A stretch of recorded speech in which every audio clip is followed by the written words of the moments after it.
You're listening to the Monocle Daily, first broadcast on the 24th of February 2025 on Monocle Radio. Germany will have a new chancellor. Will it also have a new direction? The ongoing Anglo-Irish counter-migration prompted by Brexit and hired goons at the tap of an app. I'm Andrew Muller. The Monocle Daily starts now.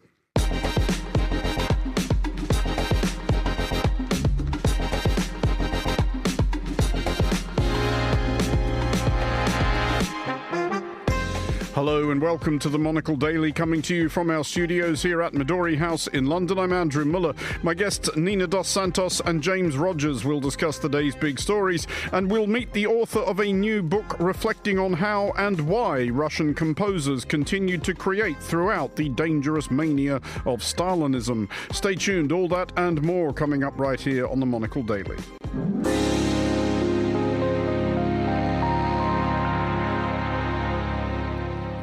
This is the Monocle Daily. I'm Andrew Muller, and I am joined today by Nina dos Santos, international broadcast correspondent and former CNN Europe editor, and James Rogers, associate professor of international journalism at City University of London. Hello to you both. Hi, Andrew. Hilariously, both of you have recently been undertaking travels which are kind of pertinent to various things we will be discussing. Nina, you have been visiting the site of the last stand of a ludicrous despot who was finally undone by his own hubris and toppled by his own people with considerable lack of ceremony. Yes, and I was asking myself whether history repeats itself, actually, when I was there. I was in Salò yesterday, which some of your listeners may know was the site of Mussolini's last stand between 1943 and 1945, when Italy obviously switched allegiance, and he decided to create his own republic there on the shores of Lake Garda. It's a beautiful place, by the way. I would recommend any of your listeners go there, whether they're interested in history or not. But it was really interesting to be there on a day when Germany was voting, and the AfD, the far right, or some people call them a radical right party, got their best result from their perspective since those days of World War II. So the resurgence of the far right in Germany was happening just as I was there on the beautiful shores of Lake Solo, which is now tranquil and free of far right sympathies, I suppose, although Italy does have a right-wing government. Indeed. So we will be discussing that shortly in greater detail, but by way of foreshadowing us even further, James, you've literally been to Germany. Yes, I was in Germany a couple of weeks ago, Andrew, in the town of Mannheim, to be precise, not far from Frankfurt, and interesting journey. I went by train from Paris, and that day the French government narrowly survived a confidence vote, and I arrived in Germany to find towns obviously bedecked with election posters. I didn't see a single one for the Alternative for Deutschland, by the way, but having looked at the results for that particular state or land, I do see that they were about national average, in other words around 19% in yesterday's voting. I did see quite a lot of ones of AfD logos being chucked in the bin and things like that, with stickers on. But a reminder, I think, that it's important to keep this in perspective. But I think one thing is obviously it's not perhaps as high a score as some people thought it would be, but nevertheless it is very, very high. Well, we will start with Germany, and almost as if determined to uphold a national reputation for reliability, Germany's election yesterday panned out more or less as predicted. A solid, if unspectacular, win for its default party of government, the Christian Democratic Union, a battering for the Social Democrats of incumbent Chancellor Olaf Scholz, a depressingly hearty vote for the far-right Alternative for Germany, who were especially dominant on the country's far right, i.e. its east. The nigh certain new Chancellor, the CDU's Friedrich Merz, has correctly noted that what with one thing and another, it is not a time for navel-gazing, and that Europe urgently needs to get its collective act together. Nina, first of all, were there in fact any surprises in these results? I think the main surprise really was probably that some of the parties got slightly weaker showings than expected. As James was just pointing out, the Alternative für Deutschland didn't really make it above the kind of threshold that they were aiming for. And actually the CDU and the CSU, the Christian Democrats of most of Germany and their Bavarian sister party also, were aiming for a couple of points higher. But broadly speaking, what was interesting about this election is that the polls consistently pointed that the mainstream parties would fall more or less where they did. And obviously the vote for Olaf Scholz's Social Democrats, the centre-left, more or less collapsed. I think the big surprise of the evening was twofold. One, that Die Linke, the left-wing party, got a huge showing, and it really cornered the vote among first-time young voters as well, of which there were about 2.3 million voting for the first time in this election. And then the other thing, I think, is that the Sarah Wagenknecht's BSW, that's the sort of extreme left party that's very pro-Putin, they, didn't make it through the threshold. That could have very close, though. 4.97% of the vote. But as you correctly point out, had they got into the Bundestag, that could have made life extremely complicated for the new Chancellor. But I think what it'll also do is inflame, the sentiments of voters who feel that they are voting for some of these extreme parties that are getting shut out either by just the rules of the Bundestag and the point of the 5% threshold in the case of the BSW, but also the firewall of mainstream parties saying that they will not deal with the far-right party in the form of the AfD, the Alternative für Deutschland, because of the historical taboos, irrespective of the fact that 1 in 5 of the German electorate decided to vote for them.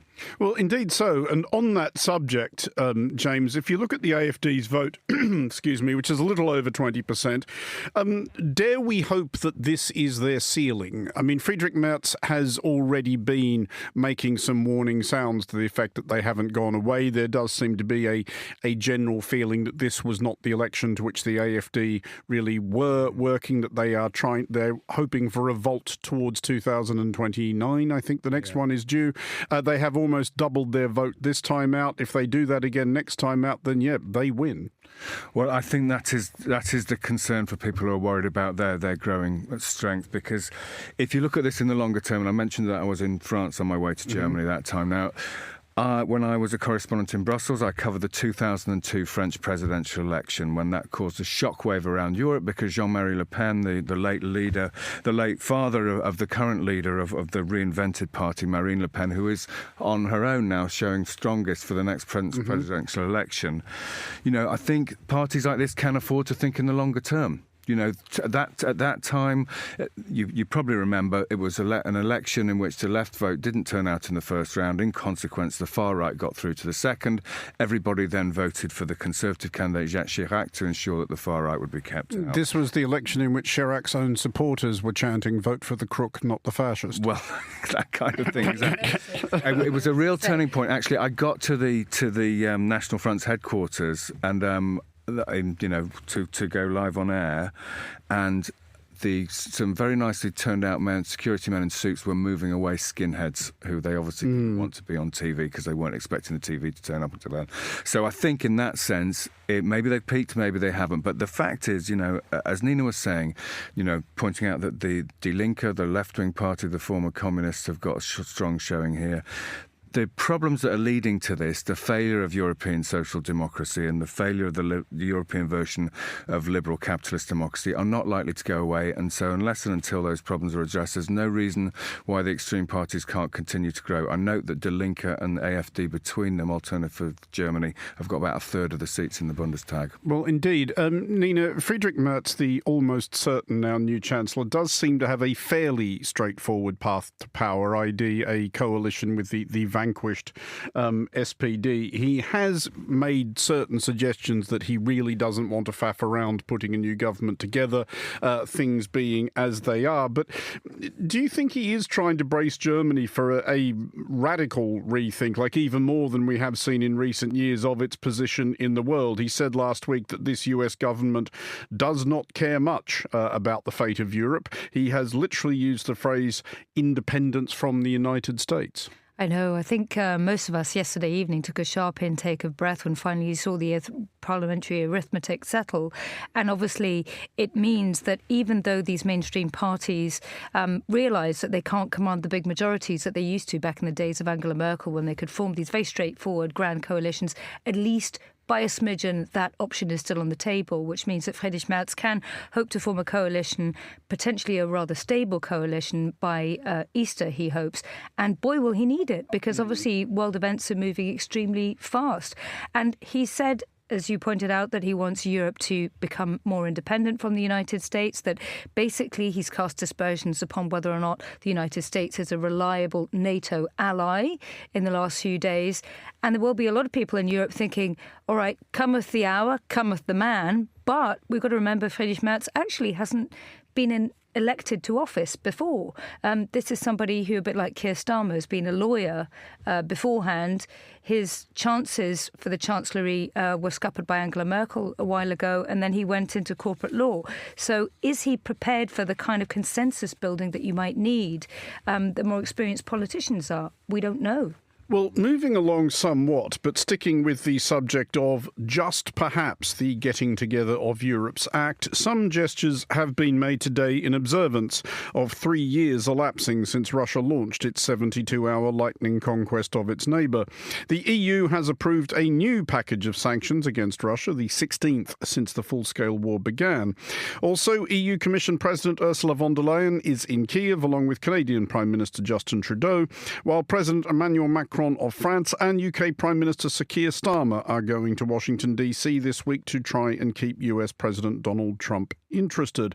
An extraordinary statistic, though, James, out today in a report from the Centre for Research on Energy and Clean Air. The EU is still spending more on Russian fossil fuels than it does on financial aid to Ukraine. How is this still going on? Well, I think because it was so difficult to break away from entirely. This is a way that Europe had been set up really since the late Soviet period, and then it all fell apart very, very rapidly. You remember 3 years ago, Germany did that great change of reducing its supply of Russian gas, but it's not entirely possible, to do it because some of the infrastructure does date from the time of the Cold War, supplying countries which were part of the Soviet bloc, now part of the European Union. So it is very difficult, and that's one of Russia's great strengths, of course. That despite the blockades, they have been able to sell oil at discounted prices to other countries who are not observing the boycott and has still kept them going. I note that Kaja Kallas today has made specific mention of the Russian shadow fleet, these oil tankers that are still exporting oil sometimes under false flags and so on. So it is still a big issue. Nina, I do remember going back 3 years, the confident, optimistic predictions made by some that the sanctions against Russia were of such a scale that they would reduce the place to a barter economy within a matter of weeks. I mean, that really hasn't happened. Is there any sense at this point that the sanctions are ever going to bite sufficiently to stop Russia's war machine from rolling? Or are we at the point, and this is something I have often suspected of sanctions, that they are the ultimate illustration of what is known as the politician's fallacy. Something must be done. This is something, therefore we must do it. And they're doing more of it today. The UK as well, part of this effort to ramp up sanctions. A lot of this is to do with basically being seen to support Ukraine. But of course, again, it's just feeding that decoupling that we're seeing between the United States and the EU, because obviously the United States is going in reverse gear on this issue. It looks as though Donald Trump is very much preparing very quickly to start repealing US sanctions at a time when the EU and the UK will find themselves on a very different political and economic course. And, sanctions only work, as you were just pointing out before, if everybody implements them. As James was just saying before, whether it's India, whether it's China, there's still been customers for discounted Russian oil. That hasn't been a problem for them. So if the United States pulls out of the sanctions, then what's the point of anybody else implementing more of them at this point?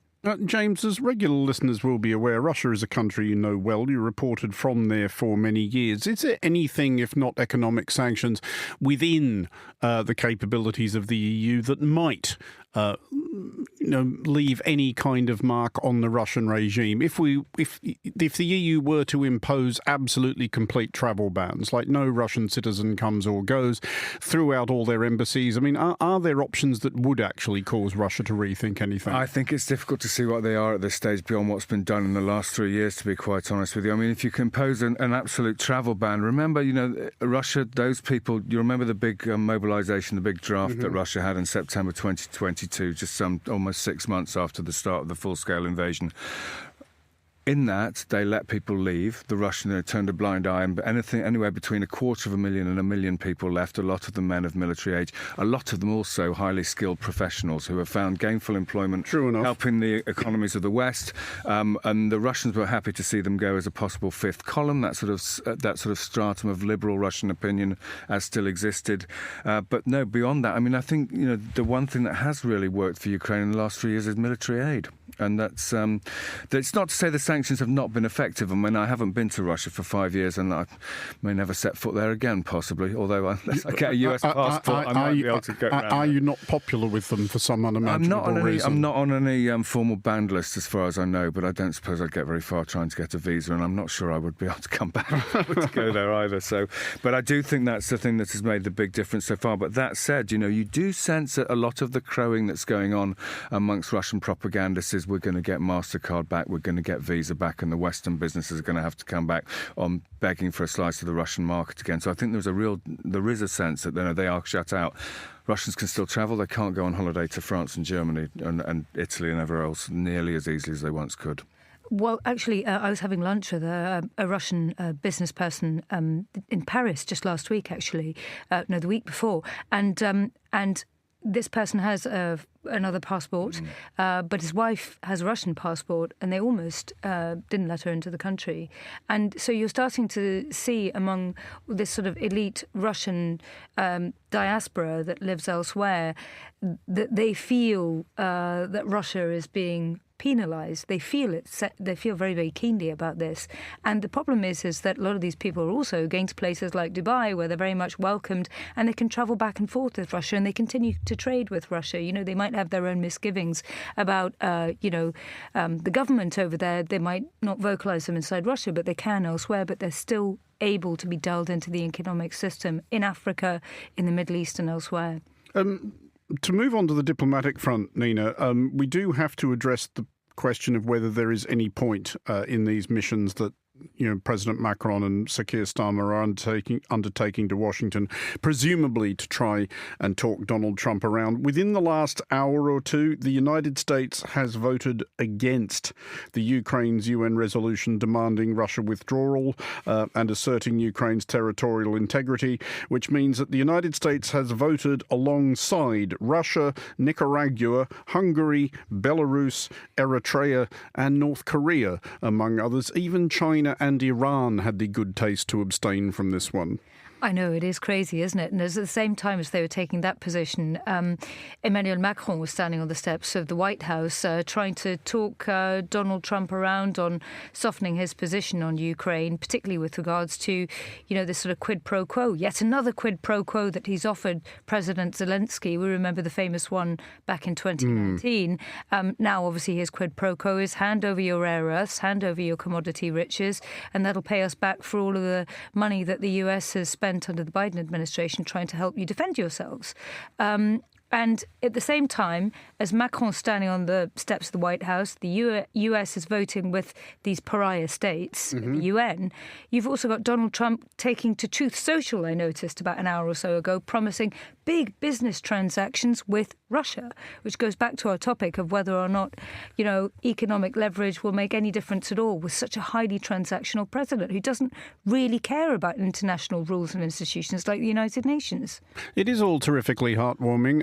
Just finally on this, James, are we nearing the point, and I think this is the point at which the likes of Macron, Starmer and Merz are very much hoping to avoid, where European countries are going to have to pick a side. We are either supporting Ukraine or we are allies of the United States. Yeah, I think that's true. I think that is coming. I mean, unless something unforeseen happens in the next few months. The one thing I would point out that I think has often been forgotten as people's jaws are sort of collectively slowly raised again after the way that Trump's behaved in the last 10 days or so.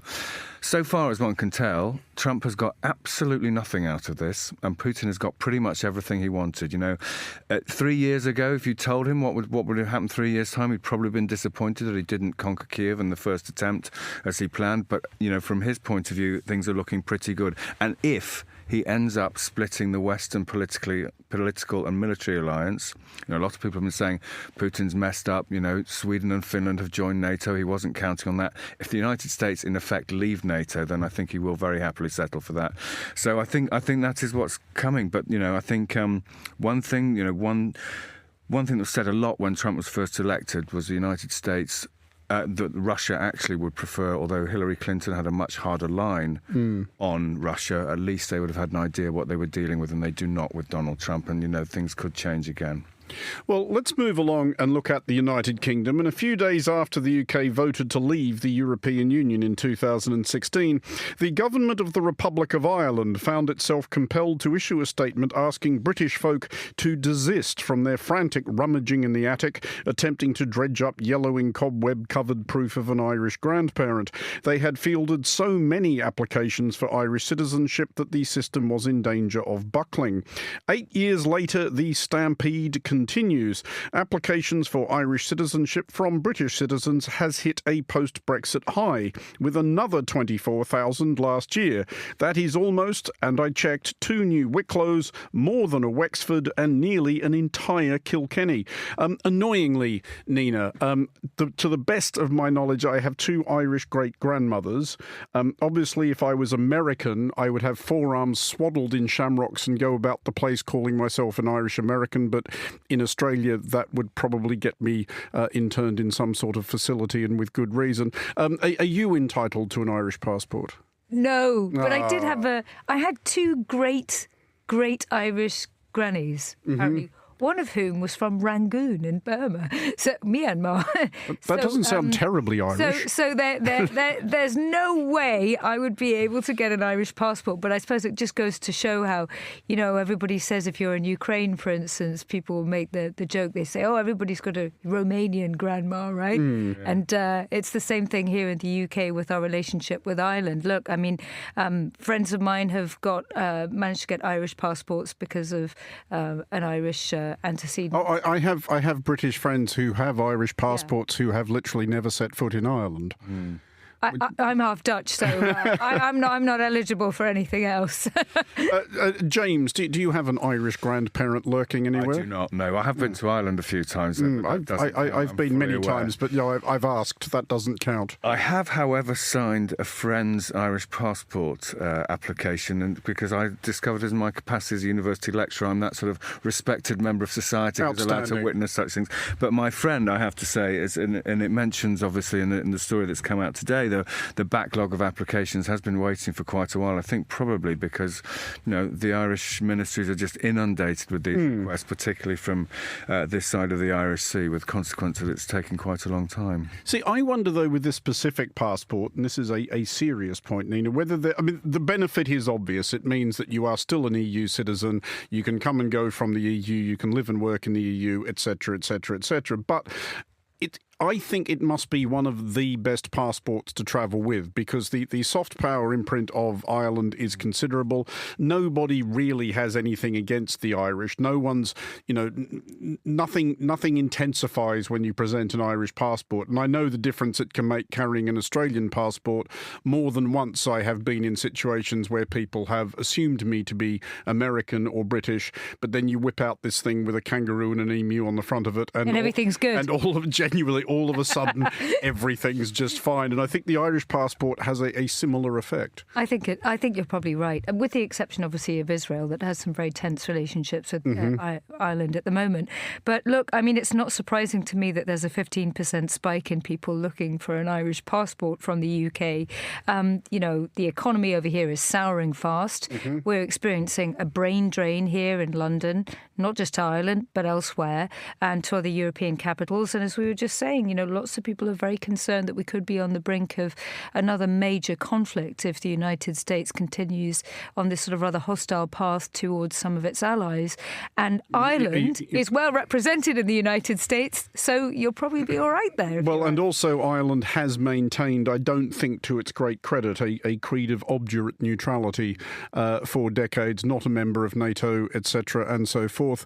James, but just finally on this, and I'm not saying I would wish this on the Irish Passport Office nor necessarily the Irish nation as a whole. But if the United States keeps getting weird, given the number of Americans who believe themselves, correctly or otherwise, to be at some level Irish, there could be another deluge of applications from the opposite direction. Yeah, there could be. I mean, I think that's very possible. I mean, I was reading an article over the weekend about a number of people who've gone from the United States to live in Spain because they had some sort of family connections there. I think there are some people, and I'm not surprised, having spent a month in the States last summer, some people who were genuinely worried that what has subsequently happened was about to happen. And I think some people are taking the view that if they do have an opportunity to live and get residency and employment elsewhere, they'll take it. Well, to tech dystopia news, specifically the launch of an app called Protector. Though it bills itself as Uber with guns, it will not, rather disappointingly, enable you to do the airport run in a Mad Max-style doorless cyber chariot bristling with heavy-caliber weaponry wielded by a mohawked maniac, but will dispatch to your door armed goons in a discreet vehicle to take you wherever you want to feel protected, or much more likely feel important.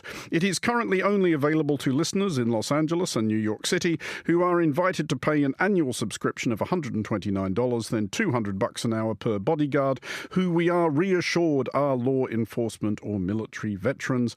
Nina, would you be tempted? Sounds quite cheap to me, actually. I mean, isn't that kind of what you want when you're going to the flashy place? You know, bring the bodyguards with you and rent a Lamborghini, right?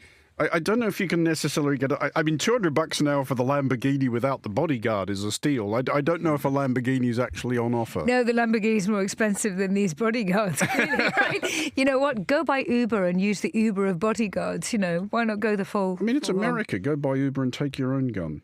I did want to broaden this out, though, James, to ask you, because I have a couple of times at various points in bizarre circumstances travelled under armed escort. And I have to say I did not find it reassuring. I'm thinking back to travelling by road through the Khyber Pass from Peshawar to the Afghan border many years ago on my way to Afghanistan. And under the rule at the time, you had to take an armed guard who was provided for you by the Pakistani army, which in my case was this... He seemed to me quite drunk, clearly terrified fellow, I think somewhere in his mid-50s, clutching a Lee Enfield rifle which looked like it had been in the country since circa the Indian Mutiny. Perhaps, and to be honest, I kind of worried that if the sort of local yahoos came out of the hills, he might be... Well, I suspected he might cause more problems than he solved. Yeah, I mean, I've had similar experiences, and the only place where I've travelled with an armed guard, the kind of place you don't really want to be anyway. In my particular case, Yemen, Iraq, and the North Caucasus, and it's not something I'm going to plan to live in, to take up permanent residency in a place, or indeed have a profile or a job where I would feel I would need that. So, I mean, I guess in a way this is just a sort of natural development. Somebody's thinking, why haven't we got an app for that? And then, well, wait a minute, we can. I mean, this is also only possible in certain parts of the world. It wouldn't fly in the UK or the European Union because you're not allowed to waltz around with a gun, even if you have done, service in the military or the police. So I can't really see this as an exportable model in the same way that Uber is, but who knows? I mean, I did live in Russia in the 1990s as well, and there's lots of people who would, if they'd have had apps then, if the technology had existed, this business would have gone a bomb, if I can use that phrase. Nina, how much of this stuff is theatre, though, really? Because I never myself did the legendary run from Baghdad Airport to the Green Zone during the bad years, but I have friends who did, and at great expense to their employers. That was the armoured vehicles and the American military contractors, and it cost literally like thousands of dollars for however long it took, a matter of half an hour or so. But more than one of them said to me, honestly, I think if I just hailed a taxi, any of us who've been to places like that, Syria, no one's going to pay any attention to that. You'll be fine. I think it depends. If you're with a TV crew, it can be quite difficult because you've got very expensive equipment. You're very conspicuous. You're usually a number of people. You're not just. I've been both a print journalist and a TV journalist. And a print journalist is a completely different thing because you can be, more casual. Whereas with TV, I think it's a whole different ball game. What I would say, though, is I think that this could be exported quite successfully to parts of Latin America. I spent a lot of time in Brazil in the past. And, when you think about how many of the cars there that average Brazilians use, if they're from the middle or upper middle classes, that are actually armoured vehicles themselves, I think that this is something that they could possibly export to there. Perhaps not other parts of Latin America where, you have gang allegiances and politicised private security forces, but perhaps places like Brazil. I mean, just finally, do you have, Nina, you may already have partially answered this by invoking the Lamborghini, but an ideal setup in mind that would appeal to you as the combination driver and, the combination vehicle and armed goon? God, that's a loaded question. No. If anything, I think the best thing to do is to go armed with a pen and a piece of paper as a journalist. And now maybe your mobile phone if you want to film something on it. But no, I mean, it all sounds ludicrous. Look, there are some people who do legitimately have some big security concerns. But they're not getting their protection from an app. No, I totally agree. I think the issue is that, you've got to have a very tight-knit relationship with your security detail if you're the type of person who really needs personal protection. And by the way, there have been people who've had long-term bodyguards and been found dead inside their mansions in, Surrey and Berkshire in the UK, even though they had, protection. I'm thinking of Boris Berezovsky in that case there. And many of the oligarchs here in London were quite conspicuous, actually, on places like Bond Street and Knightsbridge, pre-sanctions, by the way. I remember watching Roman Abramovich walk down Bond Street with 4 bodyguards in front, 4 bodyguards behind, and 2 BMWs sort of tailing him along, to sort of corral him in the security cordon as he sort of walked into Cartier with his girlfriend.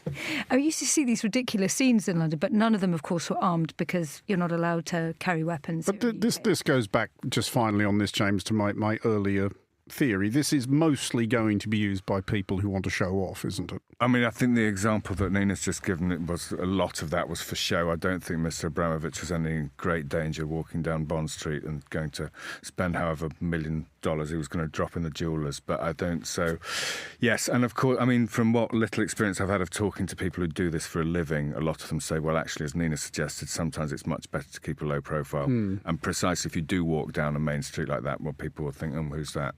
Whereas if you just want to go by about your own business, it's better not to draw that kind of attention to yourself. And the biggest security risk, I'd say now, is probably cybersecurity, isn't it? Yeah, but that's much less glamorous. Nina Dos Santos and James Rogers, thank you both for joining us. Finally, on today's show, the Soviet Union of Joseph Stalin was not a realm in which artistic expression was freely encouraged. More than a few poets, painters and novelists ended up breaking rocks or filling pits after affronting the ideological sensibilities of the tyrant.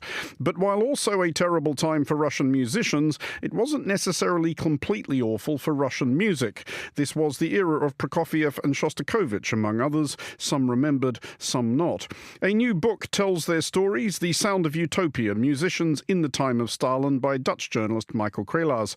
I spoke to Michael earlier and asked about his counterintuitive thesis, that despite everything, and we are talking about a lot of everything, this does kind of seem like a golden age for Russian music.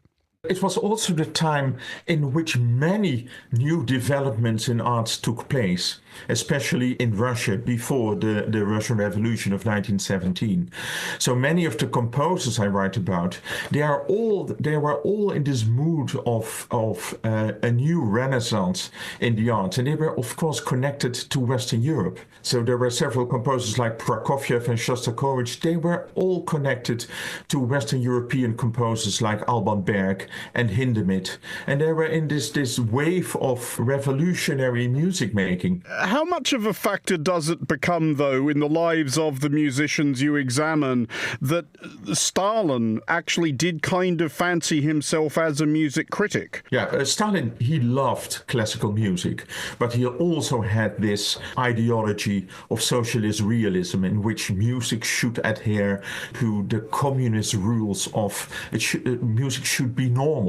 Working class people should be able to repeat it, to remember it. So it shouldn't be too modern. And that's why they introduced in the 1930s, when they planned to use arts for their communist ideology, they introduced those rules of socialist realism. And that was very bad for composers and for making music So Stalin, he was sitting in the theaters listening to every concert. He received every new record which was made, listened to it, could write on it if it was rubbish, which could make you ending up in jail or in the Gulag camps, or could deliver you a bullet of the NKVD, the Secret Service. He was very critical, and it was already, of course, it was by his mood. His mood decided everything. For all the horrors that the book does recall and does allude to, there are inevitably moments of bleak comedy, and you chronicle the process, the administrations that were created to try and impose socialist standards on music. I'm just wondering if you got the sense that anybody really knew what they were aiming at. There is a moment, there's a period at which what nobody can be accused of or wants to be accused of is what is called formalism. This is a terrible thing to be accused of, being a formalist. And it's eventually admitted that nobody actually knows what that means. Yes, that's right. And that made people completely crazy. For instance, a composer like Prokofiev, at a certain point, he composed a cantata, a birthday cantata for Stalin in 1939, which is called Zdravitsa, Hail to Stalin, with a very completely ridiculous text to hail the dictator. And then he thought, now it was accepted, and then he thought, now I know how to conform the rules of socialist realism. And he made a next cantata or a next piece, and it was forbidden again. So at the final end, those composers didn't know what they could make or what they didn't could make. So it made them completely crazy, and for certain compositions, they could end up in jail. To go about telling the stories of some of these people, you do track down people who knew them, worked with them, in a couple of cases were descended from them. What did you find out that you didn't previously know? How hidden from history has a lot of this been? No, for instance, I interviewed the son of Vsevolod Zadaratsky, and he was born in 1891, died in 1953, the same year Stalin died, also the same years of birth and death as Prokofiev, and actually he completely disappeared from the musical stage. Only the last 10 years he was rediscovered by the violinist Gidon Kremer. And in Moscow I interviewed his son, who was also in his 80s, also a composer, professor at the Moscow Conservatory, and he told me how afraid they all were. His father was arrested in the 30s during Stalin's Great Terror, sent to the Gulag working camps in the Far East, and the son and mother stayed in Moscow. And those people were continuously afraid for naming their father, for mentioning his name. They continuously eavesdropped.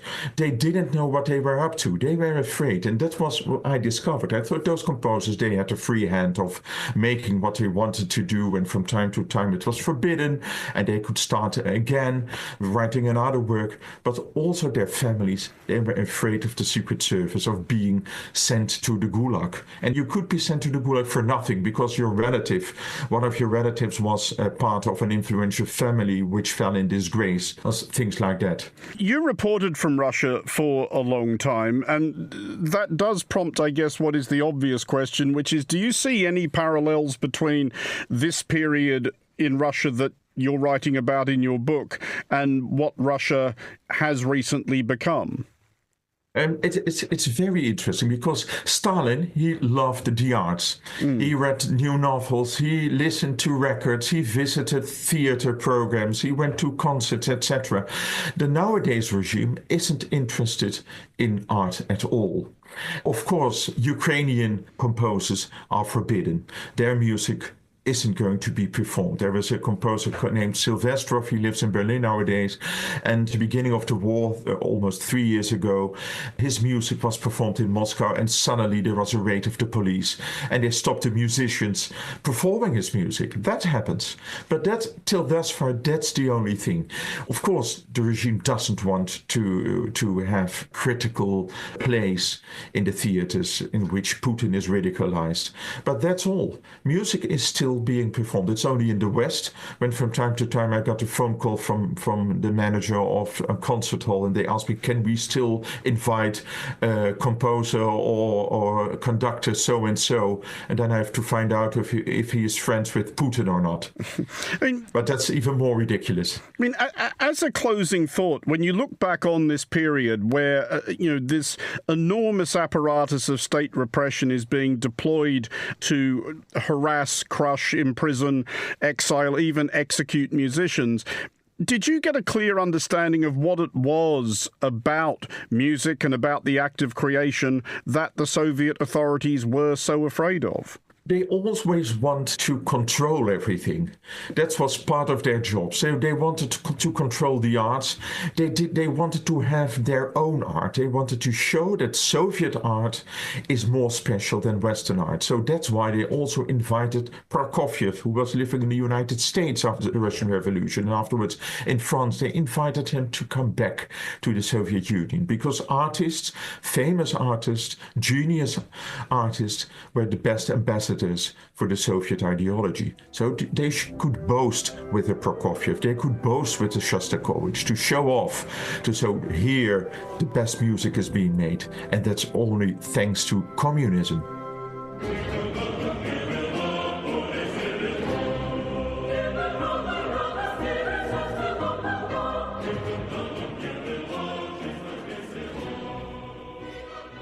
A snatch of Stalin-enthusing Prokofiev playing us out there. That was Michael Krelaz, author of The Sound of Utopia, Musicians in the Time of Stalin, which is out now and very highly recommended. Playing us out, however, Roberta Flack, who has died at the age of 88. Flack arrived in the general consciousness relatively late. She was in her mid-30s when she broke through with a version of Ewan McCall's The First Time Ever I Saw Your Face.